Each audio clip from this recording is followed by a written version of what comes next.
general nerdery. I'm going to try to not reference Steven Universe in like every other sentence for this episode because Rebecca Sugar, who worked on both of them, is just bleeding through at the point that we're in Adventure Time.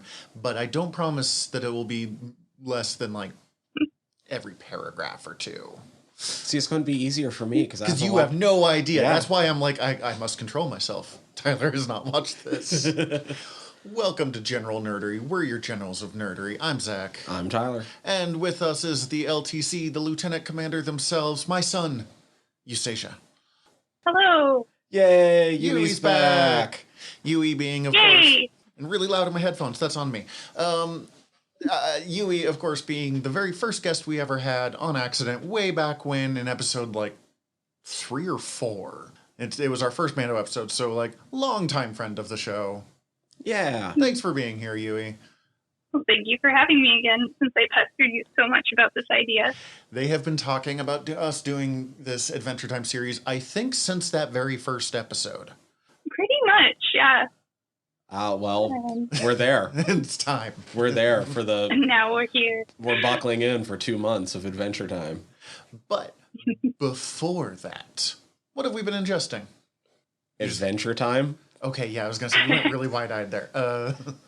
No, I mean, that's been mostly it because this is completely new to me, so there's a lot to go through. We watched 3 seasons. But also, I don't know, I was telling you right before we started the show, I think I'm probably somewhere in the range of 30 minutes to an hour from the end of the Halo Infinite campaign. So that's fun. And so then a main boss fight away from the end credits. Yeah, something like that. That's what it seems like from where the story's going. I haven't played it before, so it's kind of a lot of guessing right now, but I don't think there's much else that could happen besides a boss fight. So maybe 2 boss fights, I guess. That's about it. And then one of the other things I've been ingesting, I'm actually going to hold off to be a recommendation. That's the classic move. Let's see. What about myself? I quote unquote accidentally read almost all of the modern Archie superhero comic book releases of the last 10 to 15 years, which admittedly is only 15 issues of comic books. Superheroes is not their forte. But I had picked up one of their books that I've been meaning to read for a while, which led to picking up another one of their books that I've been meaning to read for a while, which led to me digging through my comic collection and finding the other ones I already had. Honestly, The Fox Freak Magnet by Mark Waid and Dean Haspiel is the only one I would really recommend. The others, I was these are fine. But that one, I think I've put on our recommendations before. That is one of the best oddball comics I've read in a long time. And then I started... And I'm only 5 pages into this, so it only sort of counts. But the United States of Captain America, which is a recent Captain America miniseries that came out, that used everyone who has ever wielded the shield. So U.S. Agent, Falcon, Winter Soldier, Steve Rogers, as they travel across America because the shield has been stolen, and they're trying to get it back, and they keep running into people who have been inspired by Captain America to kind of become their own local version of the character. Oh, okay. And it pissed off all the right people because one of them was gay, one of them was a Native American, and I'm pretty sure one is trans. And the amount of pearl clutching about oh my God, they're making Captain America gay, or they're making Captain America a woman, or trans, or any of this. And it's God, just literally, it's a 1 paragraph description. And also, who cares? Better than they're making Captain America U.S. Agent again. Yeah. Because U.S. Agent is this far, I say on an audio medium, from being a fascist. Yeah. This is his whole shtick. That's fun. But it's by a writer who I just recently discovered, Chris Cantwell, who is just doing amazing work. And Dale Eaglesham is the artist, who is one of... I won't automatically buy a book if I see Dale Eaglesham drew it, but I will flip through to see if it's something I'm going to buy, because it significantly increases my chances. What about you? Yui, any good other than 3 seasons of Adventure Time? Well, besides what we'll be talking about today, recently I've mostly just been watching through Bob's Burgers. We're on season 11, How many seasons so of Bob almost caught up Burgers are to there? almost 12 now. Jesus. They just announced the movie not too long ago, and that looks super fun. But it still has that problem of when a popular cartoon series goes from being a long-running series to having their very first movie, and just that up in quality of animation and how it looks different from the show. But it's just a trailer. I'm excited to see what it is. I'll still watch Linda be insane and Bob just okay. And other than that, I've been playing through Spiritfarer and Pokemon Diamond, I think is what we have. I don't remember if it's Diamond or Pearl, but I've been playing through that, and that's about it.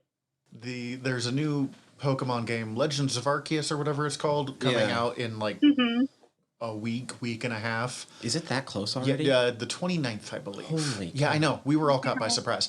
But I had to talk to my wife yesterday when she realized it was coming out this soon. And I was like, okay, this was going to be a secret, but I'm really scared you're going to buy it automatically. This is your Valentine's Day present. Do not buy a copy. That's funny. I'm glad you mentioned Pokemon, because I remember the other thing I did. And I finally hit level 40 in Pokemon Go. Jesus. Wow. I mean, I'm working on it. I haven't even done that yet. I'm at 39 still, so. The community day yesterday put me over the top, because it was 3 times catch XP on Sfeel, who is stupid easy to get excellence on. I wish I had realized that. I would have put a lot more time, because I went, Sfeel? This is the most useless community day of all time. What's next? Diglett? Which is way worse than Sfeel. But 3 times, yeah, that's... Yeah, so I popped a couple lucky eggs and went to town. I think I ended up getting about 700,000 XP yesterday alone. Good Lord. Do that with a new account, you'd gain 10 levels. Yeah. I hit somewhere close to 40 excellent throws, because it's stupid easy to get an excellent on Sfeel. Big circle? Yeah. Well, bigger circle than others. And easy to gauge, because it as well is a circle. Oh, yeah. So you're just like, oh, it looks like this. Spot. Yeah. Yay. Yeah, Pokemon. Good. Sorry, as soon as you said Pokemon, I was like, oh yeah, I was really excited yesterday for a brief moment. I used to laugh that they gave you a bunch of lucky eggs when you hit level 40, but they finally upped it to level 50 last year, and I'm like, oh, that actually makes sense again. Oh, and I thought of one other thing, Yeah. and it's kind of appropriate to bring up, partially because we don't have any news anyway, and because Yui was on for the first time we talked about Mando, Book of Boba Fett. Been watching that. What do you guys think? You guys been keeping caught up? Have you watched any of this yet? I still have not seen any of Boba Fett yet, because I'm just so bad about watching new things these days. Oh, no, I super understand that. Yeah, we've watched the first 3 episodes. It's the pretty, we get home on the day it comes out, and all 3 of us in the house kind of just sit down and be like, it's time. I mean, it's not as exciting as Mando, No. I think, so far. I don't... But... Overall, I don't think no it's... Grogu. That too. Yeah. Overall, well, there is a Rancor, but we'll... Okay. What do you think they're going to name the Rancor? I don't know. I don't care. I just know Boba Fett's going to ride it at one point. Cuddles the Rancor? There's no way he won't ride it. Django is going to be my guess, honestly. But I don't think overall it's as good as Mando. I mean, Mando hit the ground running. I do think episode 2, the one with the one that's super fleshed out, the Tusken Raiders? Yes, is one of the best single things Star Wars has ever done. Now, mind you, I am also a sucker for bonding with a weapon montage in some kind of emotional connection. Because there's a Star Wars Rebels episode that does a similar I will earn this blade that I'm a huge fan of.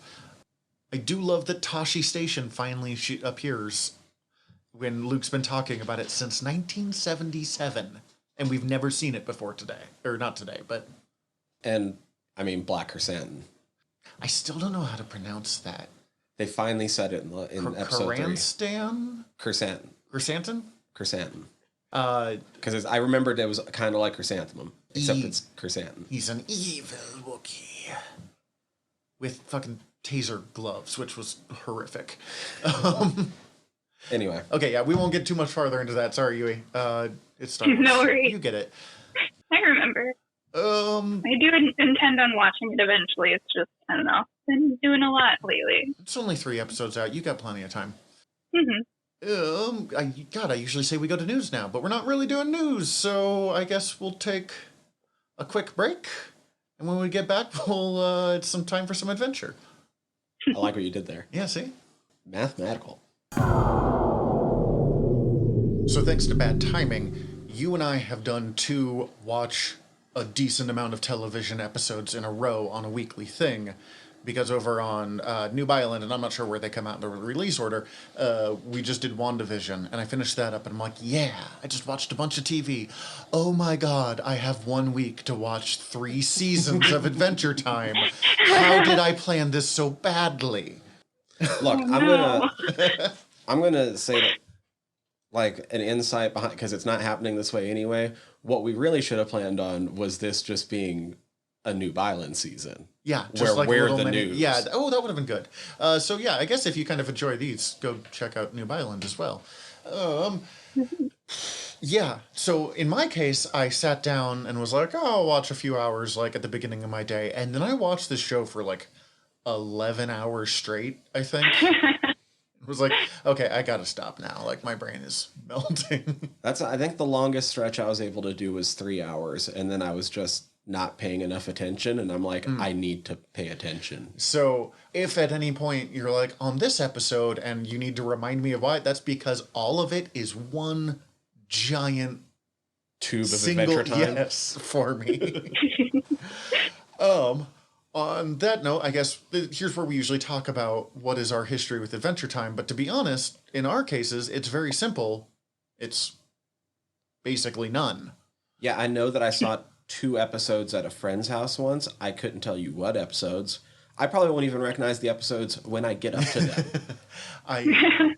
I watched the pilot when it came out on YouTube. Someone showed it to me, and then I forgot about it. And then we watched it in the background. Like, when we were living together, I'd get home and, like, Adventure Time would be on. But that's it. Yui, yours is a little stronger of a connection, shall we say. Yeah. So like you, I watched the original pilot back in like 2007 when it was released by Pendleton Ward on YouTube, because he had created the pilot, and it was in that Nickelodeon pilot show, and it gained a lot of popularity there. And so I kind of, just grew up with the series, even though I was like 18 at the time when it didn't air until I was 20. So like I was definitely like in that adult audience fan base of the show as it was coming out. I enjoyed like all of the like breakdowns on like all the weird little things in the background, and kind of similar to Steven Universe in that fandom, because that Steven Universe became possible because of Adventure Time, and like not only like because of directly like Rebecca Sugar's work on the show, and then like going on to be able to create Steven Universe, but just like the reshaping of how cartoons and their audiences interact, and like the internet's help in that evolution, especially in regards to this show. And like I remember being like super impacted by when the finale aired. Like, yeah, I cried super hardcore. I walked in the door. You were sobbing in front of your computer while credits were going, and I had no idea what was happening. Wait. There's something, before we get too far past it. Nickelodeon had a pilot show? Yeah, I keep thinking of What a Cartoon, but that's really aging me to like the early 90s in Cartoon Network. Let me pull up my notes here. Well, because like, I remember VH1 had a pilot show, because that's how I got into Rick and Morty. Really? Was because of a Justin Roiland joint that was on that one. And if you'll remember, like, the pilot, yes, was aired on Nickelodeon, but the show was produced and aired by Cartoon Network because Nickelodeon refused to air past the pilot just because they're like, oh, well, this isn't commercially viable, so we just won't do that. Well, it wasn't so much, because I was reading a bit about this, it wasn't so much they wouldn't air past the pilot, as they were just like not funding it at all. And then he eventually... And they just didn't believe in the concept, mostly. And then he eventually took it to Cartoon Network, that they were like, we like it, but you're going to work with this person whose name I'm blanking. I think it was Pat McHale. Yeah, who he had worked with before. Be like, let's just fine-tune this a little bit. Because he had worked with Pat McHale and I forget who else on the Misadventures of Flapjack, and that's where he got his big start in cartoon animation. I have absolutely no idea what that is. It's another, I think it was Cartoon Network show, or no, sorry, Nickelodeon. And I'm still trying to look for the name of that like show. I think I found Random Cartoons. Yeah. Random Cartoons, yeah. Random with an exclamation point. Random Cartoons. And that's where the pilot initially aired. And after it had aired there, that's when Pendleton had uploaded it to YouTube, and that's where it gained its big success. And then Cartoon Network had like denied Pendleton Ward the chance for like having that show until they had teamed him up with Patrick McHale and Adam Muto, who ended up becoming the final showrunner when we get to like Pendleton Ward's exit around season 5. So they were there in the beginning stages of like helping develop this world and this concept beyond just that one 7-minute cartoon. Yeah. I really liked reading his inspirations, like for like writing and character design, like being heavily influenced by his playing one-off D&D a lot growing up.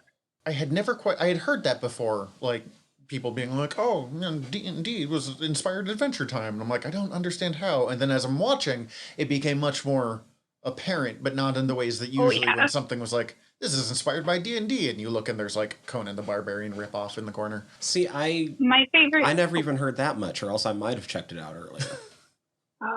My favorite part about that is that like you can have these weird little bits like in that kind of outline that I started off the pitch for this show with. Like I outlined all of these weird random episodes in these first 3 seasons that it will take us another 3 to 4 seasons to like have the full context of that moment come into full view. And that, especially like thinking back on any of the games that I've played, like all of those little like kind of seeds that you don't even think about that have been laid there before you to into this bigger cohesive concept. It's fun to see. And Adventure Time does that really, really good. I will say I forgot how many characters you named after Adventure Time characters in that Star Wars campaign I ran for us for a couple of years. Where they played a droid named Bimo. Oh, okay. And then as they collected various other NPCs over time, a lot of them got Adventure Time names that I was like, okay, that's weird that we're naming this ancient battle droid Billy, but sure. I can't wait for you guys to meet Billy. We did meet Billy. We already have. Yeah, we met Billy. Billy!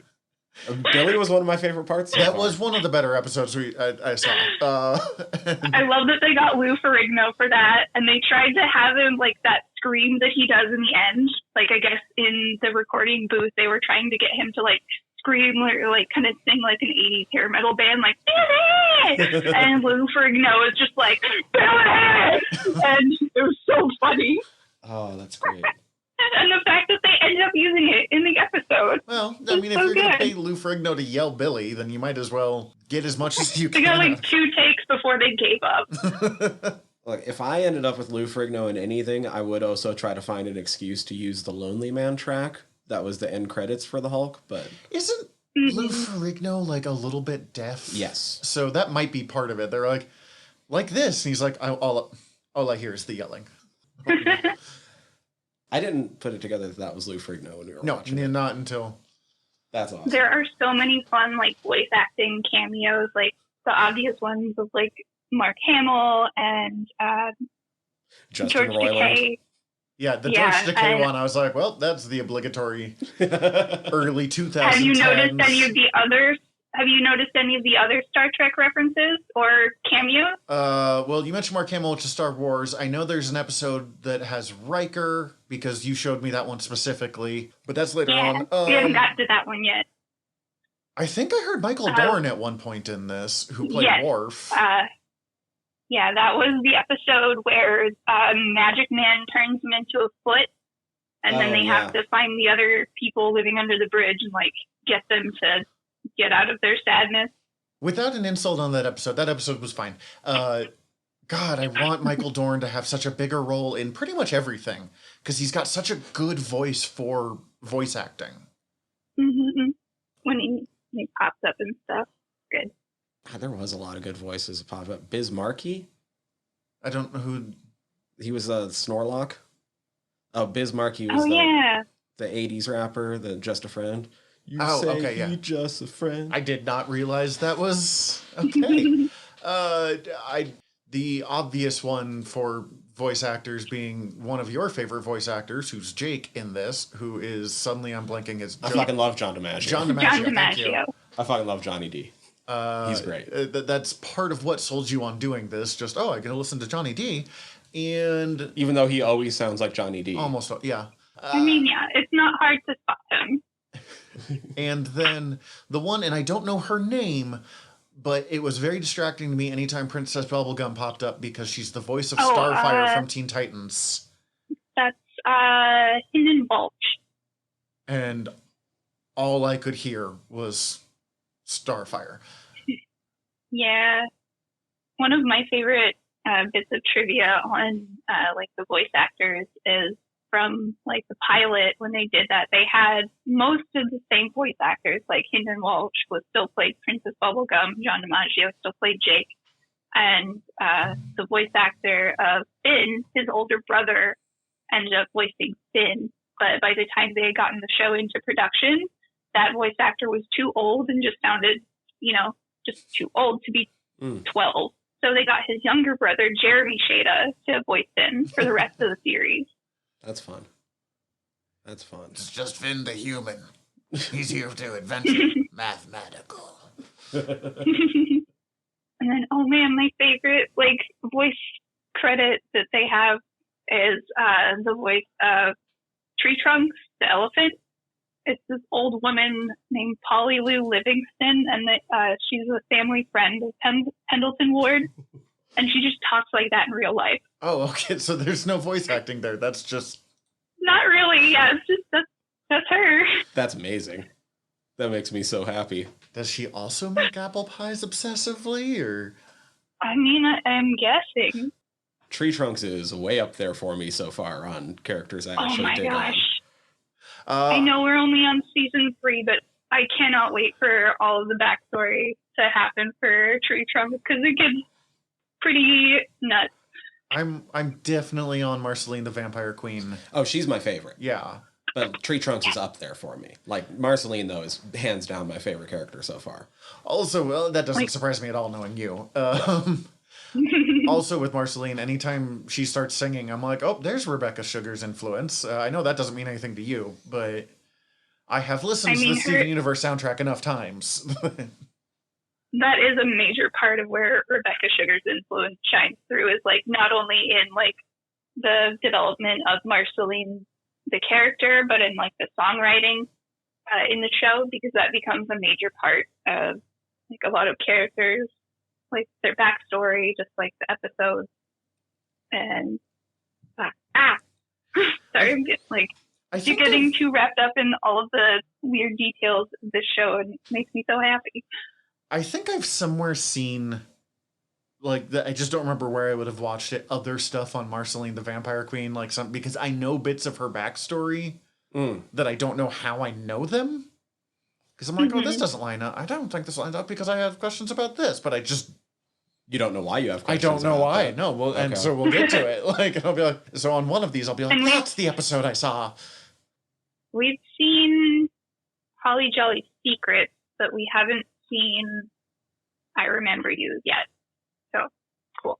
Never mind. Sorry. Trying to get, my timeline right. No, you're fine. This is, as I said, all of this is just one giant lump of Adventure Time, which helped because I had trouble getting into this show at first. Like when I first started watching, and I don't want that to be like the first seasons were bad, because they're not. They were just different enough from what I usually go from that I don't know if I would have stuck with it if I hadn't watched it in like, well, honestly, for this or for the large swaths. Mm-hmm.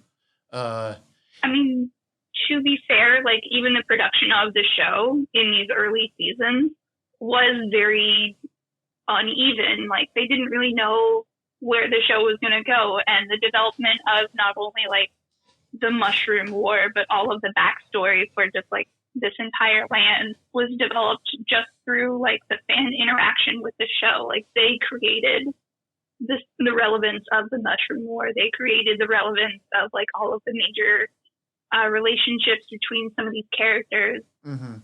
And in a lot of ways, it kind of helped shape the direction the show took. So especially these first 3 seasons, they do a lot of really slow world building, like even slower than Steven Universe at times.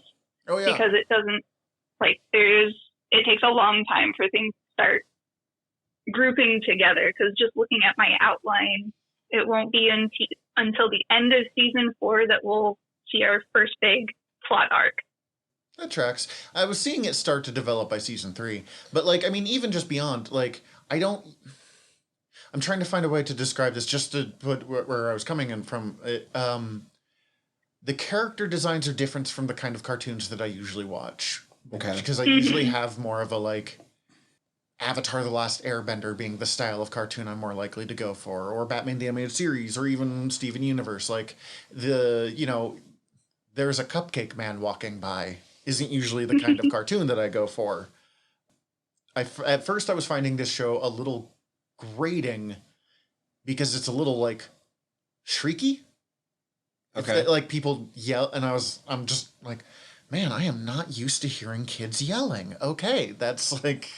If you think about it, like, especially the series, like, it starts off, like, Finn is 12, so we're dealing with, like, a 12-year-old's perspective, needs, wants, and, like, ideas of the world, and he's in this weird magical world, so that, to me, helped influence, like, those early seasons. Do they announce how old he is early on? Because, like, I knew he wasn't, like, an adult, but I didn't have much of a gauge for how old he was until those episodes where Princess Bubblegum is de-aged to 13 at his age. I think it's mostly just through, like, weird context clues, and they're going to be, like, one really quick reference, like, Anne line in Anne scene. Mm-hmm. I think it was established originally in the pilot because, like, there's this scene where Finn's like, I'm a 12-year-old boy, and then Jake's like, I'm 28. And so that's where they initially, like, age them, and then as the series progresses, they age from that point onward in linear quote-unquote time. I didn't do a lot of research on the show. I did run into something that I don't know, some fans figured out that roughly every season is 6 months. It's not exact, but it kind of averages out that way. Well, and trying to keep track of time on literally any TV show ever is a fool's errand, let alone one with, again, not to harp on this, a cupcake man wandering through the background, or an old senile elephant that makes you apple pies. This world was created from the nuclear blast of a crazy war that happened 1,000 years ago, and now things are all crazy wonky. So yeah, sometimes time is not going to make sense, and that will be way more apparent, like, in later seasons, because oh man, I know we're not to those episodes yet, but they're just so good. Okay. Gotta limit myself on things I can talk about. This is definitely the hard part when you're only watching specific episodes for an episode. I think... But you can't cram 10 seasons into an episode. I know, that was your original proposal, and I turned you down flat. Like, we're not doing that. I think to tag up on what you were saying about like the earlier, because I was having a hard time in the earlier seasons too, but for a different reason. I actually think I would have enjoyed it more if I would have been catching it, like, week to week. Especially I could see that, getting 2 episodes at a time or whatever. Because It reminded me a lot of Discworld, Okay. where Discworld starts as a fantasy parody. Mm-hmm. And I would say that, like, the first season, at least, of Adventure Time is 50% kids show parody. Excellently done kids show parody. Yeah. Like, to the point where I'm like, if I ever planned on having kids, I would make sure they watched this show. Like, I thought the parody was... It's like, one of those fun things where you're making fun of something while also being something at the same time. But that's kind of what I felt like was holding it back. Because with traditional kids show animation, especially because I know that some of the art and some of the influences, they were looking back all the way to, like, the Fleischer cartoons. Mm-hmm. Well, it's like Looney Tunes. There's no real continuity. Exactly. And so I was having a hard time with, like, binging the show and the world having continuity, but Finn and Jake having almost no continuity for the first, like, season and a half. That's fair. And they do start to introduce that more as, like, especially post season 2. Mm-hmm. As soon as that started coming in more, I felt like the show started to, like I said, with Discworld, it started a parody, and then the world is still set in parody, but it becomes a satire and about so much other things. Real this characters one, in a parody world as opposed to parody characters in a parody world. Yeah. Yeah, I think it's the moment that Finn admits that he has a crush on Princess Bubblegum that it really starts to, like, okay, let's shift towards these are, like, ongoing narratives with these characters. And I don't know why that's the moment in my brain that I was like, where it switched, but... I mean, that is kind of the defining point of, like, when Finn progresses beyond just that, like, he's a young boy, he's, like, carefree, he's just doing what he wants. That's the beginning of, like, his emotional awakening. It's the exact moment puberty hit him. How old is Princess Bubblegum? Because I had thought, like, I knew she was older than him, but I thought they were close to the same age. She's at least 18, because she has to be 18 to rule the kingdom. That's okay. And that's as much as I will say. Okay. I don't even need the specifics, but I was just trying to get the, like, rough age. She's at least 18. Okay. Now I am knowing that she's definitely not just 18, but she's fair at enough. Least 18. We're She's talking about 18. mental and emotional age here at this point. You know, okay, thinking of Princess Bubblegum made me think of this. I do find, and it's something that I found interesting, and they did it more in the first season, but also kind of horrifying, was they would, like, start to set up for, like, after-school special lessons, and then no one would learn, like... Or they'd learn a bad lesson. Yes! That's where I was like, this is an amazing, like, deconstruction and parody of, like, kids' cartoons. That very first... Sometimes you make the wrong decision, and that's bad.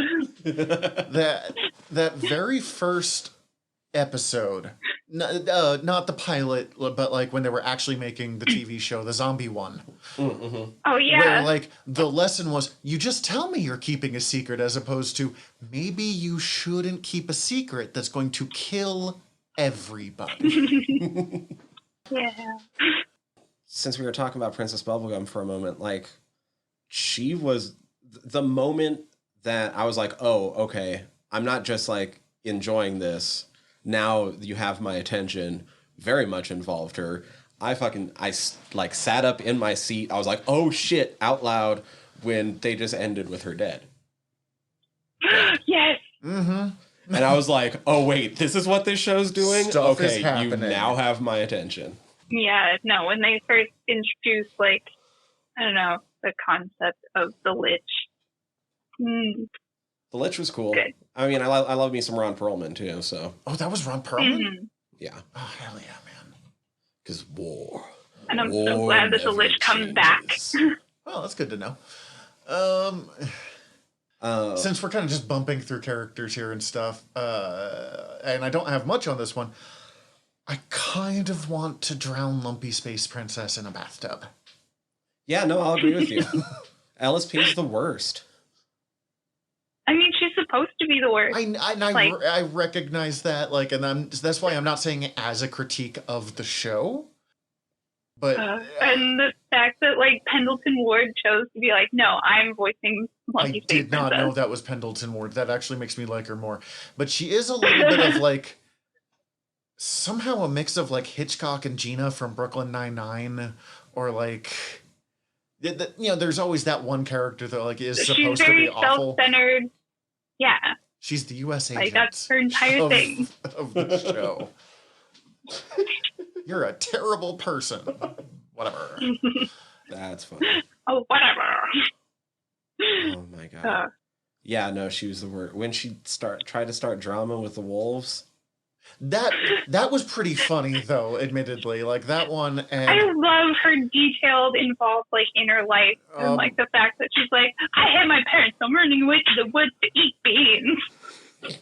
Or God, what was she had one line that made me laugh, and I don't know why. I think it was in it's the one that she revealed that she broke up with Brad. I think it's the movie night episode. Oh, that's no, that's the episode where Finn has his birthday party and Jake like turns the prank around on him. Yeah, the train. Oh, that was.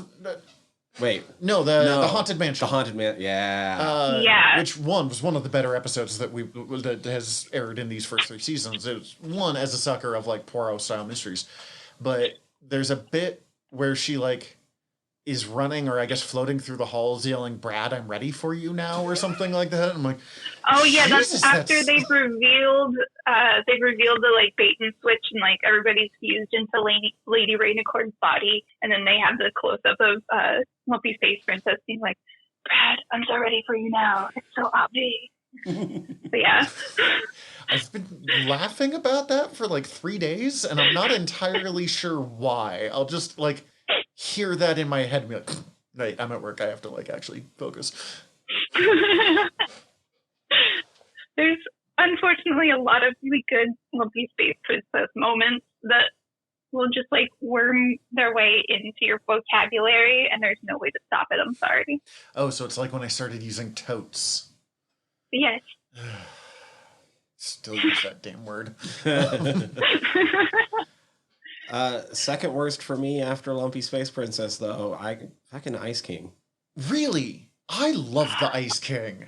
I mean, he's even after Holly Jolly Secrets. Even after Holly Jolly Secrets, like I think he's more interesting, but that doesn't make him any less of the worst. Okay, as a person, you are correct. He's terrible. But especially with Holly Jolly Secrets, and as I said, I think I know more about Ice King's past without really knowing how I know it. I feel like you do. He's definitely more interesting. There's something about Ice King that really makes me laugh. And I think part of it, and I don't know why I decided this was okay, is the moment that Princess Bubblegum gets turned 13. And he's like, "Well, I'm out." Like, no, and I'm out. Like, it's like, "Well, Ice King, you're a terrible person, and you can't kidnap princesses like this. But like, thank you for not being a pedophile." He has his limit. There's something kind of fun about like he's the villain, but doesn't quite understand that he's the villain. Like for him, it's just like a game they play. Man. We have to revisit like your feelings on Ice King in episode 2, because there's going to be a lot of backstory drop soon, and I can't wait to hear your opinions on if they change or not. Holly Jolly, whatchamacallit, that's the one where we find it and we watch all his old tapes, yeah? Yeah, the first 2-part episode of like the entire series where like where they're having the Christmas like episode and they're watching all the secret tapes. Mm-hmm. And yes, because now we know that like he was once Simon Petrikov, and so like the crown has driven him crazy, and like so he's definitely lived for the entire existence since the Mushroom War till now. So he's gone through a lot of things. There was a little bit of like Lovecraftian feel to that, almost that little bit where we see it, and he's like, I found this thing and it's slowly driving me insane. Mm-hmm. But then it's a giant cartoon ice crown, so it's not quite Lovecraftian. But oh, don't worry, we'll learn more about it. I don't know. For me so far, I'm trying to remember the name of the character. I think it was Mike. Did you ever read Control-Alt-Delete webcomic? For a long time, but it's been also a long time. I think it was in that. Was there a character, Mike, that was basically a munchkin whenever they'd play D&D?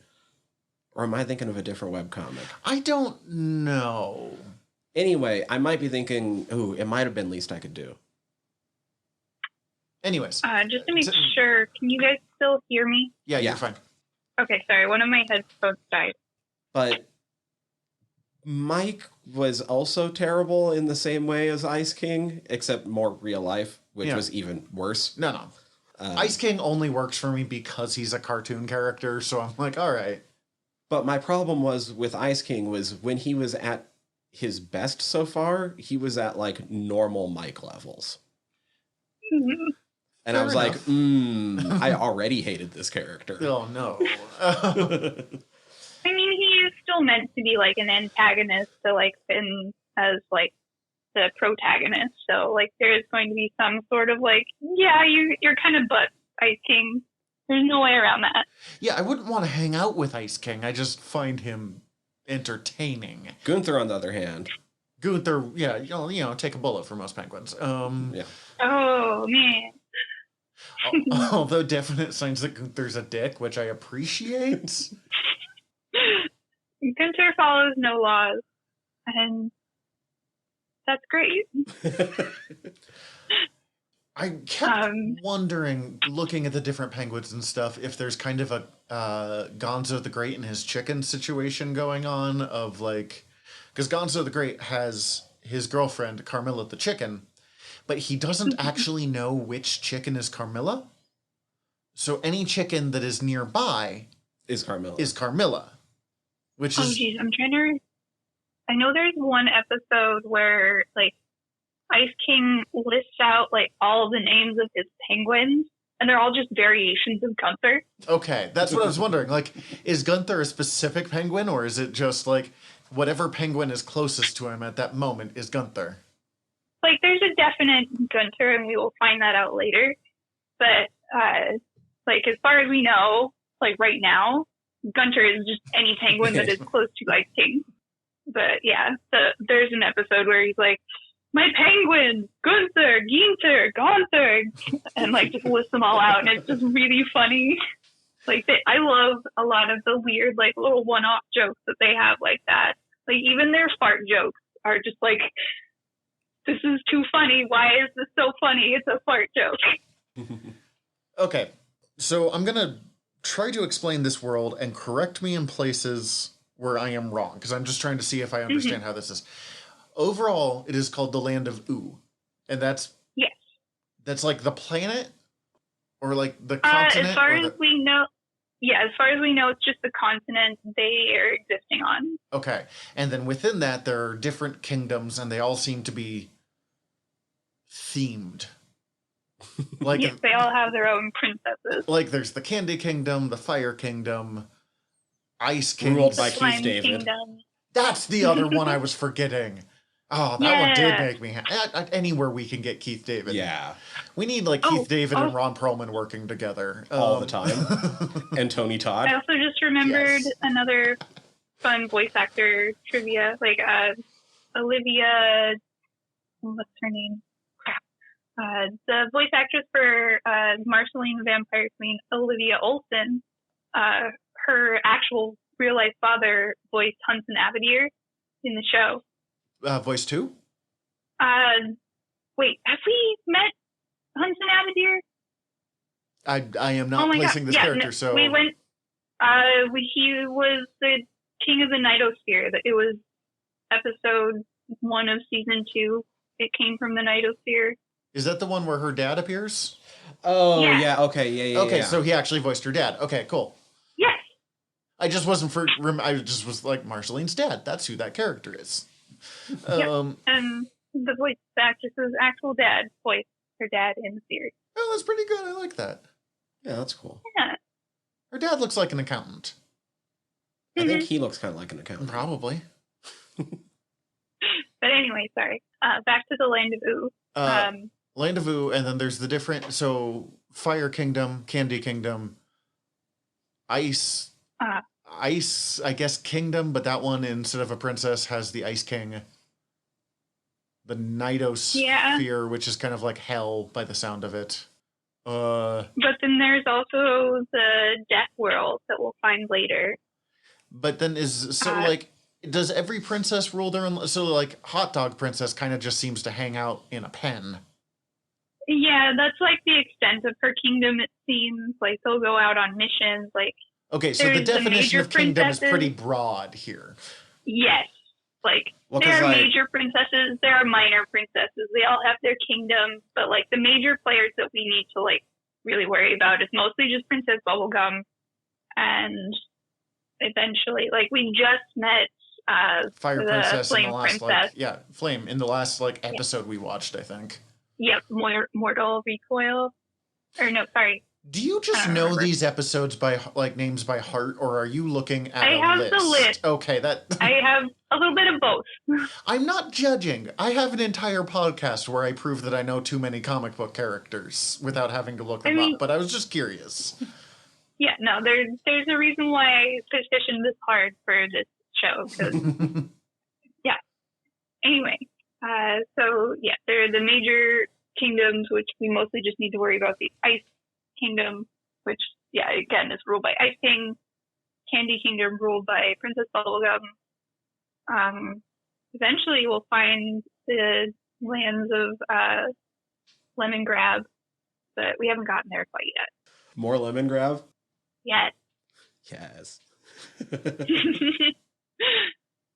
Oh, he was the worst, and it made me so happy. And man, if I was going to complain about shrieky characters, he's... he is like the most extreme, though, and he's meant to be that extreme. Yeah, but Royland is always shrieky. Is that the... yeah. Mm-hmm.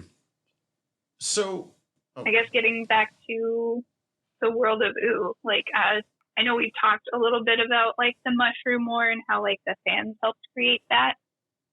But I guess to get a little bit more into that, like, it all sort of stemmed just from, like, that opening sequence. Oh, with the bombs in the corner? Yeah, because, like, I know there was, like, this big breakdown of, like, when it was first airing, like, they would go through, like, frame by frame and slow down each character interaction, like, pick out the details and, like, the background, because I'm sure you guys have noticed there's just, like, lots of little, like, notes, little random bits. Mm-hmm. Like, I'm sure you've noticed the snail a couple of times. Mm-hmm. And that just becomes a fun little, like, Easter egg, and eventually, wait, no, the snail has been turned into the plot point already, yeah? I don't know. Yeah. What's the... When we encounter the Lich the first time, like when... Okay. Yeah, like when they first meet him in the amber in the tree, the snail, like, up till that point, he's just in, like, a random frame in every episode, but he's there when they meet the Lich, and since he's not protected, he gets, like, possessed by the Lich. Yes, okay. And then that becomes important for the rest of the story. So that's, like, just kind of that example of that slow evolution of, like, things in the background suddenly becoming more apparent over time. The internet fandom, not just of Adventure Time, but in general, both impresses and horrifies me with stuff like this. Where I'm like, one, that's really cool, and I'm glad that you caught that and that you reported it somewhere so I could catch that now, because I wasn't going to on my own. But also, what do you do with your day? Like, and it's apparently they go through Adventure Time frame by frame by frame. Mm-hmm. I've never went through anything frame by frame, but I did do an entire rewatch of Big Mouth just trying to figure out who the ponytail killer is, so I get it. That means nothing to me, but yes. I was going to say, it is interesting with the fandom of, you have to, I mean, you already said that in a lot of cases, the fandom kind of started developing some of the plot and the showrunners listened, which can be really good or really bad depending on the fandom that you have. But I do have to wonder how much time people spend, and I wonder this about Night Vale as well. The show creators spend lurking on, like, the Reddit chats, being like, with a notebook in hand, being like, interesting. I mean, especially with Adventure Time and then later Steven Universe, like, the creators were known to run just, like, online blogs and, like, WordPress accounts and, like, Tumblr, things like that, and they would have, like, a direct engagement with their audience in, like, real time. So there was at least some sort of influence, but there was still like, the creative team of writers, and they had like their production oversights and things like that.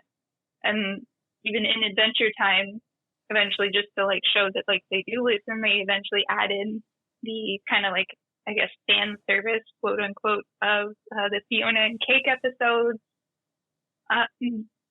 A lot of just in referencing to like the fan base and like jokes and things like that.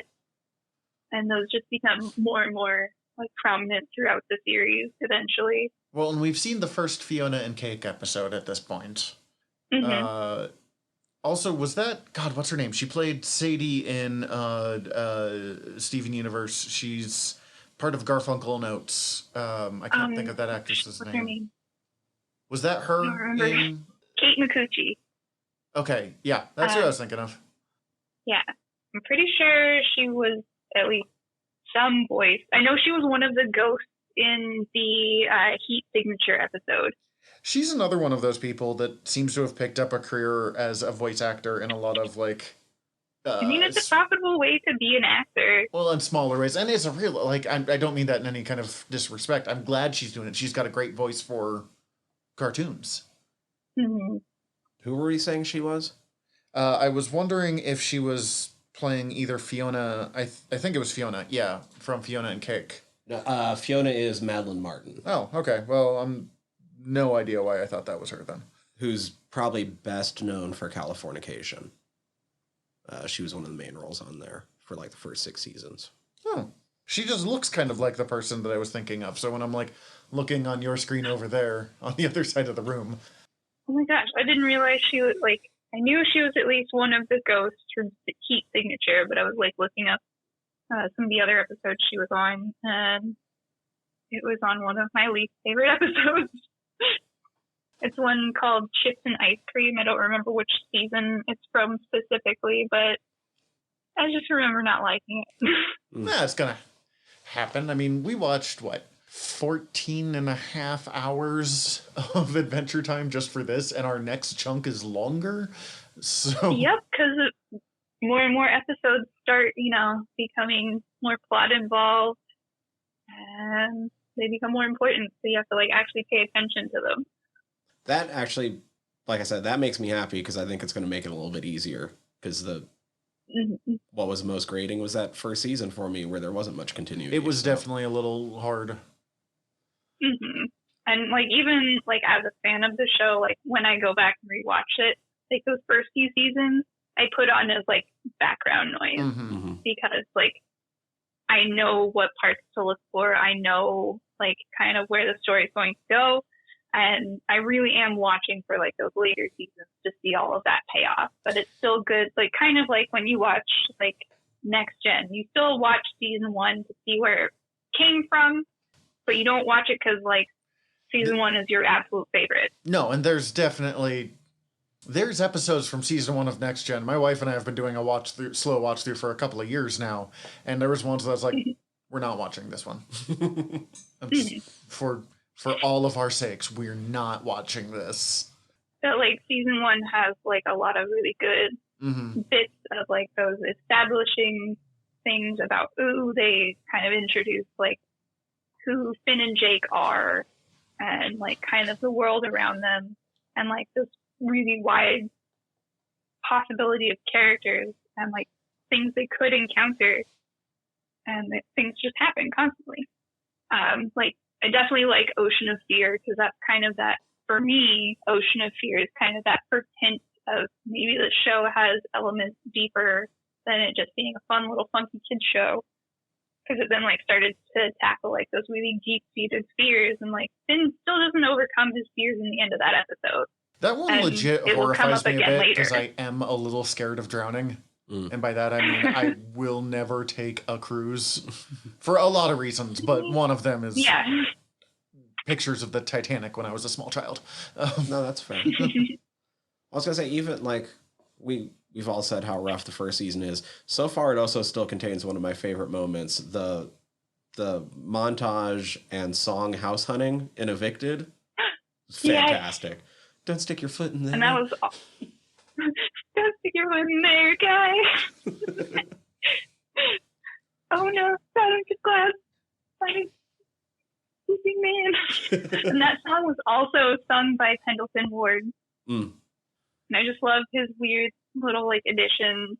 Like, I don't know, his style in those early seasons becomes really apparent, his style of humor, and I don't know.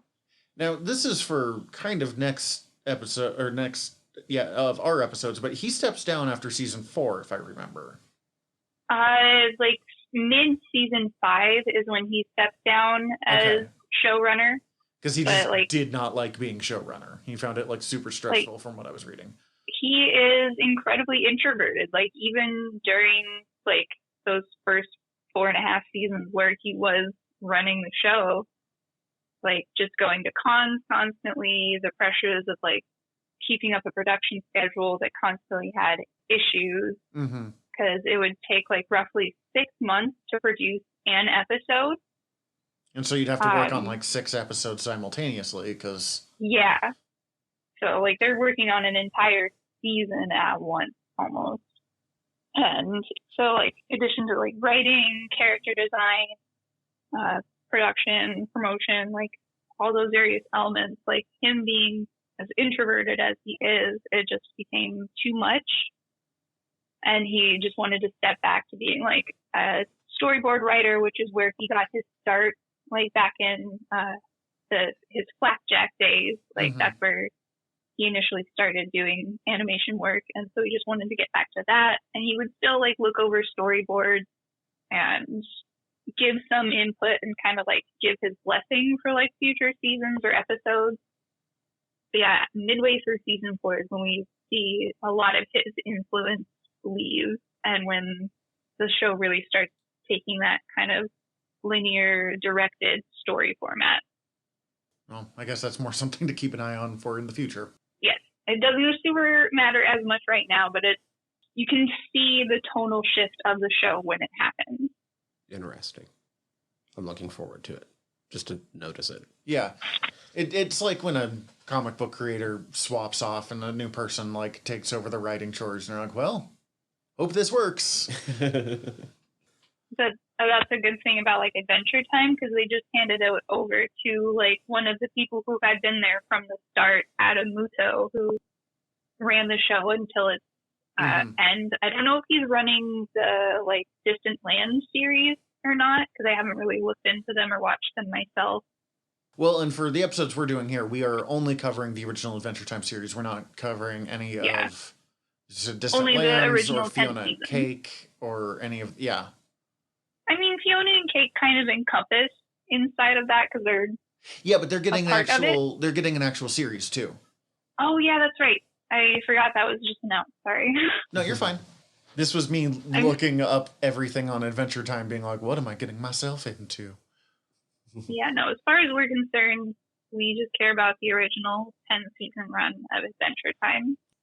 I'm curious, do people prefer the like shorter 11-minute format, or do you want longer episodes? I enjoy the like storytelling, I don't know, structure that they had to put themselves into to tell a story in 11 minutes. Like, and they tell a lot, and they talk a lot in there. So I think it's okay. And after watching a few interviews with like the creators of the show, like they kind of viewed it as like, I don't know, a challenge in some ways to like make sure that like they could tell the story that they wanted in 11 minutes. And just like it was this interview about Pendleton Ward's writing process, where he tries to just like strip away everything except for like the bare essentials. And if you can't tell the story from just the bare essentials, then it's not probably wasn't. Not a story worth telling. Well, I was just thinking about this because cartoons seem to be one of the only places that still are really committed to the like extremely short story format. Comic books are increasingly moving away from like the single issue. I mean, back in the day, Spider-Man would have 2 stories in a single issue, and now it's like 6-issue storylines of like one single thing to be collected in a single trade. TV shows are increasingly moving away from the like 22-minute sitcom formats. All of these, but cartoons are like, no, I think we're really enjoying 11 minutes these days and just 2-in-1. And I can't think of many other things that are doing 2 stories in the space of, for lack of a better term, a single episode. Yeah. Existing anywhere else. Oh no, with the 11-minute, 12-minute episodes, it just kind of reminded me of watching a lot cartoons growing up. Mm-hmm. It's got a kind of Looney Tune feel to it. Well, and I was gonna say, like, a lot of them even post that into the 90s. Like, I think, like, Hey Arnold was 2 episodes every episode. Was it? I'm pretty sure. Yeah, they did a half-hour block, like 2 11-minute slots. Yeah. Oh, okay. And, like, that's one of my favorite cartoons of all time. So I was just kind of like, oh, sweet. As long as they're telling the story well, like, oh, yeah. it's just a different style. For me, most of my cartoons was stuff like Batman Beyond, Beastars, Samurai Jack in particular. Oh, Samurai Jack, I love you so much. But, like, so the, like, full-length format. So for me, it was, like, old school Looney Tunes moving up to the, like, 22-minute format and then moving back. And it felt, at least, like, it felt to me like kind of refinding your roots. But I guess if they never really stopped, it was just... I completely missed that part of American television the whole time. Lead us, Yui. We don't know where we're going on this. Well, I guess, like, kind of in addition to, like, I don't know, the creative team that helped build this world, like, they went out searching, like, not necessarily just from, like, the Cal Arts team, because, like, yes, admittedly, a lot of these people did go to the Cal Arts Institute. And, like, there's that whole, like, debate of, like, is it just, like, a weird institutional pipeline? But whatever, we're not here to talk about that.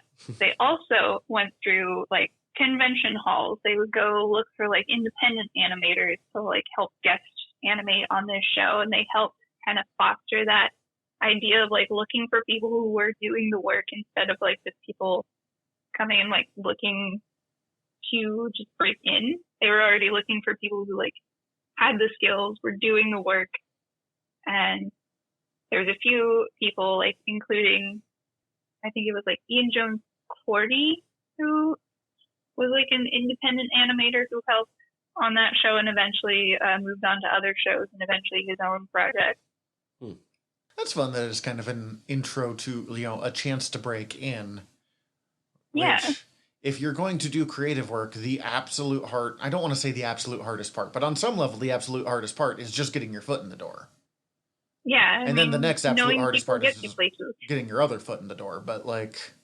So there is a really fun story about Pendleton Ward when he was a kid. His mom took him to Matt Groening's house.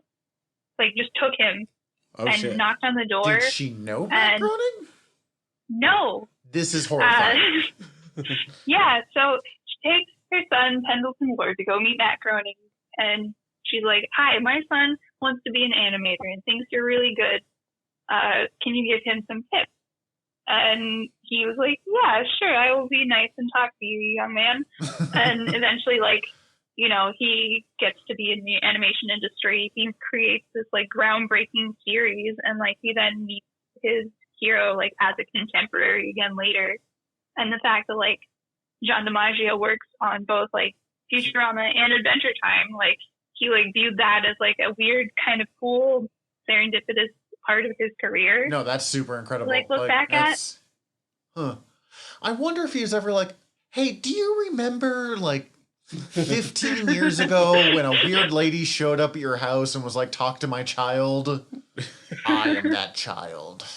So yeah, I don't know. It's neat to see that evolution of influence that, like, this show has had on, like, both the rise in, like, children's animation that isn't necessarily geared strictly for children, and, like, opening that door for, like, more adult themed animation, because it was shortly after, like, that they realized that, like, hey, we have an older adult audience who still likes this stuff, that we see humor outside of, like, the Family Guy, South Park vein of adult animation humor. And stoners like, have you been get more like, thoughtful. we've been trying to tell you this for years.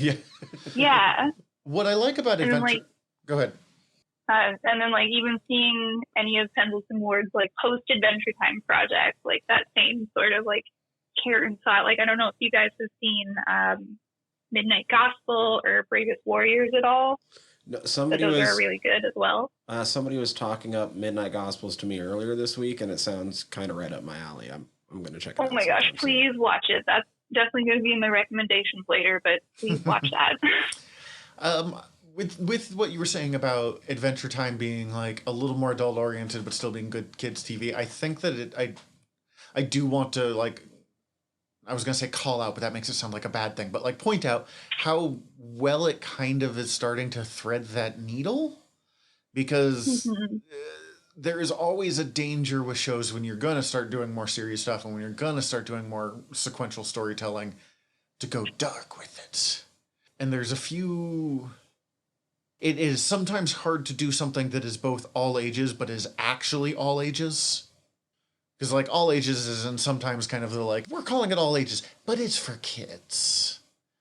Well, a good all ages story, if I can find it in a comic book, I'm always searching those out. But, like, it's for kids, but it's also for adults. And finding that balance between the two is just so hard. I want to talk more about this in future episodes, but, like, definitely something to watch for as, like, we're going through this is, like, look at how Finn will approach and sort of, like, deal with, like, the fact that he has started as this, like, supposedly, like, hyper masculine, like, supposedly, you know, I'm a tough guy, rough and tumble kid, and, like, see how he, I don't know, makes mistakes through that and, like, learns from that, and I don't know how he then addresses, like, how he expresses himself, because it's a really neat evolution as the series progresses. I was going to say, because early on, like, him and Jake are kind of only just, like, one step away from being frat bros. A little bit. Yeah.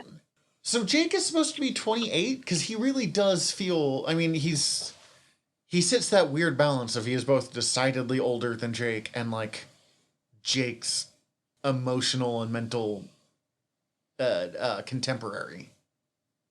Like, especially they were since raised the fact together. that Jake is, like, Jake is a magical dog. Like, they were raised as babies together. Finn is 13, but Jake has already lived an entire life without Finn. Like, he was a criminal. Like, we know that Jake has gone on to do things without Finn, and there was apparently some time that we just don't know about, and Finn never talks about. I just realized that, like, Finn was alone and didn't have Jake. They just never mention that. Oh my god. Anyway, I didn't know it was wrong. That was good. That was when they go to the city of thieves.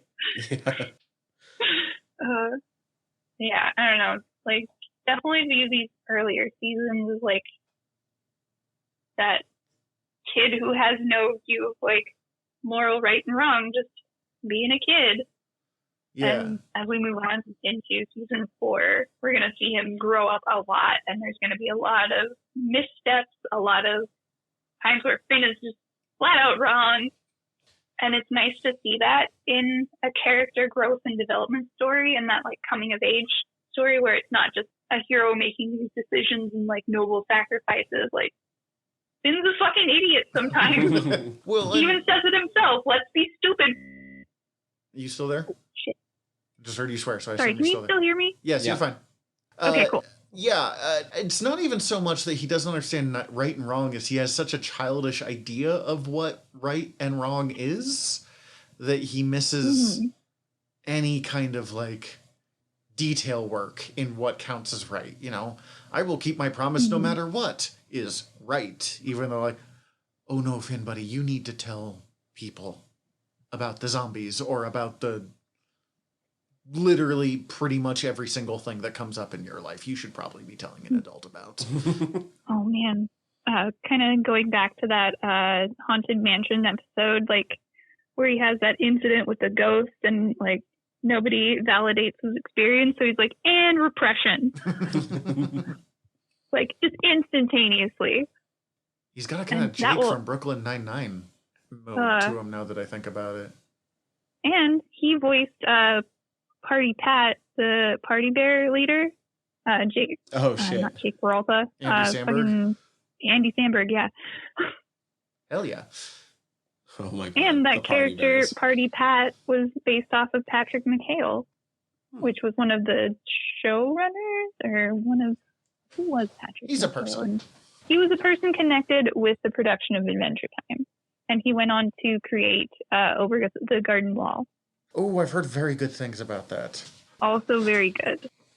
It's definitely like you can see the stylistic influences that all of these people who have gone on to create their own solo projects brought to Adventure Time. And like once you see like the kind of like web effect, like where it starts, like even before Adventure Time existed, because a lot of these people were working on the Misadventures of Flapjack, then moved on to Adventure Time or other co-current projects in that era of like early 2000s, 2010s.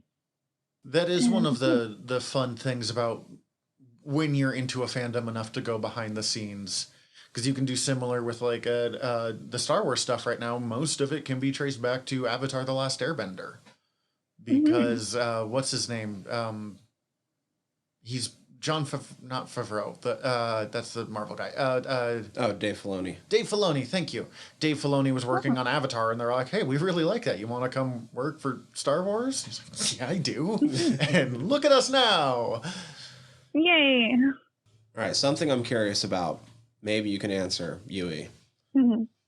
I suppose I could have just looked this up, but this is more fun to No, ask. yeah, putting people on the spot is great.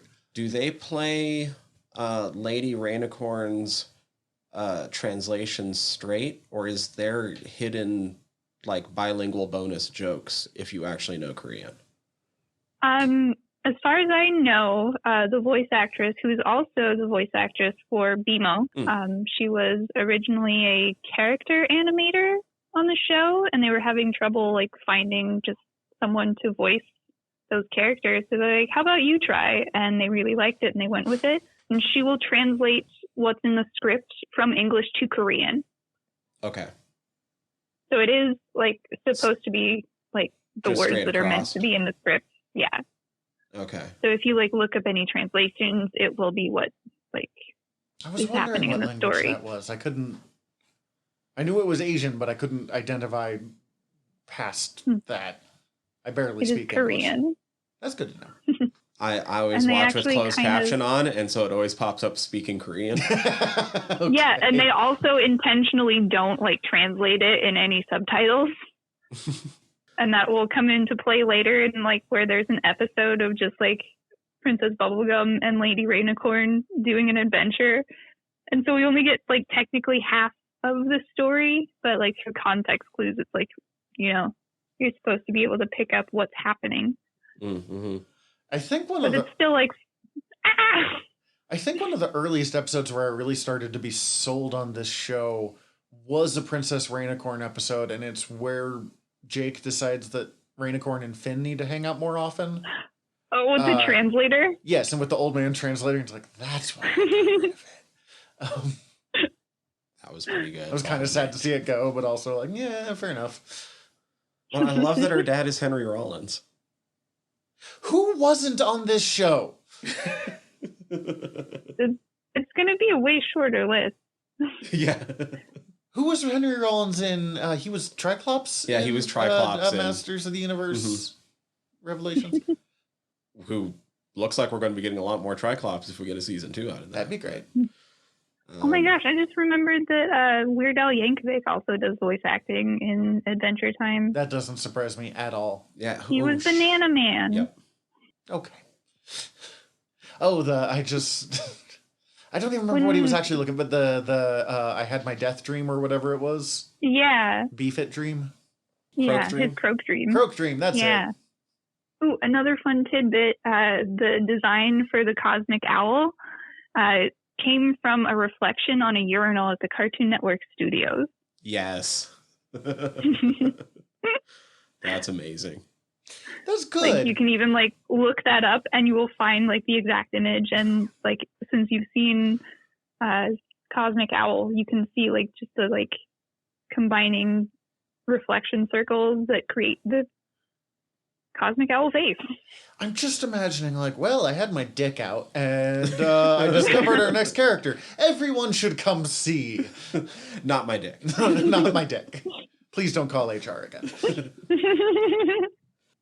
Yeah, I guess, do you guys have any other questions that I might be able to answer about the world of Goo? Because I'm kind of lost in where I can go, especially on just the first 3 seasons. It is so hard to be the person who knows what happens next on these. I mean, I don't really have any other questions, but I did want to say that, like, so far I think my 3 favorite moments, I mentioned one of them, the house hunting song. Mm-hmm. They've all been songs though. Like, I love the Marcy's song about her father, and then later on the one that she's playing for the door. Like, That those one so was far really have been my good. 3 favorite moments. I was going to say, far. anytime Marcy sings, I know bits of what happens with Marceline just because, as I said, Yui was watching this in the background. So I'd walk in and be like, oh, that's a character. And then, like, watching this being like, I've seen that character. So I'm really looking forward to hopefully significantly more Marceline the Vampire Queen, because I would just watch a show about her happily. Oh, you will be so excited once we get to the later series and they have like entire mini seasons within them. Sweet. Yeah, because I was going to say the same thing. I would also watch a show just about her. Easily. You guys are going to be so excited once we get to Staked. Because that's another thing that like about like the storytelling that they employ like in this series. Like, they aren't afraid to tell those super condensed, like really tight stories that happen in 11 minutes, and there's so much jam packed into them that you kind of have to rewatch them several times to like fully, I don't know, just understand, because you're like, what the fuck just happened? And then there's other episodes where they'll take an entire half a season to just go over one thing, and especially as they get into like the later end game stages, that happens more. Sweet. Exciting. Does Finn get more swords? Yes. Good. There's so much that will happen with Finn's swords, because that's, a very important part of being a hero for him. So they use that as like a metaphor for his growth, and we'll get to see that happen soon. That's the thing I wanted to point out. Finn's dad is a dick. Oh yeah, we haven't even met him, and he's a fucking dick. Do it for daddy, son. I'm like, no. And luckily it gets called out in that you're episode. meaning but... Joshua. Oh, no, we haven't met. No, I just meant, the dog Finn calls dad at this point, who is Jake's dad. Yes, But adopted Joshua families and are a Margaret. family, so. It's true, yes. Joshua and Margaret were great parents for Finn. But also they're crazy. Like, we'll get to see more of Joshua and Margaret, and it'll be great. But yeah, there's a definite reason why Jake is the way that he is. Well, I was about, like, I get what you're saying out with the are they, Zach, but like, I think allowances have to be made if you're raising a child to like live in ooh. Yes, but also like, okay, plug your ears. Now I need you to verbally and emotionally berate your brother. Okay, good Do it for daddy. Do it for daddy. I love that, like, every time they come up, I think of that one, oh geez, I don't remember the name of the podcast, but like the one where it was like the 2 investigators and they're like, clink. Oh, Beyond Belief from Thrilling Adventure Hour. That one, like, that's who I imagine as like Joshua and Margaret, because I know it's supposed to be like just the stereotype of like the original like investigator husband and wife series from like the 1940s that I'm blanking on the name of. The Thin Man. Yeah. Oh, it's so good. Yeah. But like, I don't know, it's fun. Oh my god, bringing up the Thin Man almost just changed my recommendation, but I'm going to hold off. Was it to the Thin Man? No, it was to Murder by Death, but... Oh, also good. I think that's all I really have for this episode. I'm trying to think. Yeah, did I mention everything I like? Yeah, I think so. General nerdery is so much shorter when we don't do the news. That's why I keep being like, oh my god, do we have enough time? No, we were doing this on purpose to do this. Well, yeah. Well, I'm excited to have our adventures continue in the Land of Ooh. Yay! Oh, also, one more bit of trivia that I recently just learned. That's why you're here. The character Jake was apparently based off of a Bill Murray character from the movie Meatballs, who's like a 28-year-old camp counselor who gives shitty advice. That's every Bill Murray character in one, kind of, except as a camp counselor. I mean, yeah. But, like, having like watched that series, I just never learned that information, and so it's neat to see. That's fun. Any recommendations before we go? I'll start this off. So the other thing, I've actually recommended this before, but I just got through season 2 because they just dropped it like a month ago. Just means I like it. Exactly. I'm going to re-recommend the series Hentified on Netflix. It's a dramedy set against a Latino neighborhood being gentrified in Southern California. And it's actually really funny for those circumstances. And such a good dramedy. Really touching, really funny. Covers a lot of shit that normally doesn't get a lot of representation. Afro-Latinx characters, lots of queer brown characters, and takes a really good look at the complexities of gentrification. It's not just white man's coming in and buying up everything. Mm-hmm. And like, I don't have time to go into the complexities, but the show does a really good job of like just sort of showing it in how it kind of really affects families. Yeah, if you want to understand gentrification, this would be a good go-to for it. Yeah, but also like, oh my god, they have a little bit of like characters for everybody. Like, it's a show with like people who grew up around their culture, unlike me, but they made sure to still like, one of the characters grew up in Boise and moved back down there. So they have the outsider person there. Okay, that's great. I love it. Season 2 is even better than season 1. Also, a lot of chances to make fun of Boise, which I'm always down for. Yeah, it doesn't come up as often as you think it would, but yeah, it's Boise. Season 2 is even better, which is, I guess, slight spoiler for season 1, but like, it's kind of heavy because it's a comedy where they're dealing with the grandfather being under threat of deportation all season. So it's kind of like Ted Lasso's Panic Attacks. Every once in a while, they're like, it's time to be really serious about everything that's happening right now. But also a lot of fun. I still need to watch that. Yeah, I'm sending it to you. So, yeah, Hentified. For me, I'm going to go with... I'm actually going to recommend this while admitting I have not finished it yet. It's one of the books I'm reading right now, but it's good enough that I'm just willing to risk it. It's called Sirens by George Perez. George Perez being... He's come up a lot on this show, but arguably the GOAT of comic book creators. When you have Cyborg, Starfire, Raven, Deathstroke, the Terminator, Nightwing... all under your I made these, I created these list, like you're doing pretty well for yourself. And Sirens, I believe, is the very last work he did before he retired. And the characters are kind of a combination of the Birds of Prey and the Legion of Superheroes. Like it's a sci-fi mix of like sci-fi super team, but of all women from, I think, different planets or different somethings. But it's kind of got that. We talked about it last week with Grim. Was it last week we did Grimjack? Last time we did Grimjack? Last time we did Grimjack. We do too many podcasts. I can't keep track.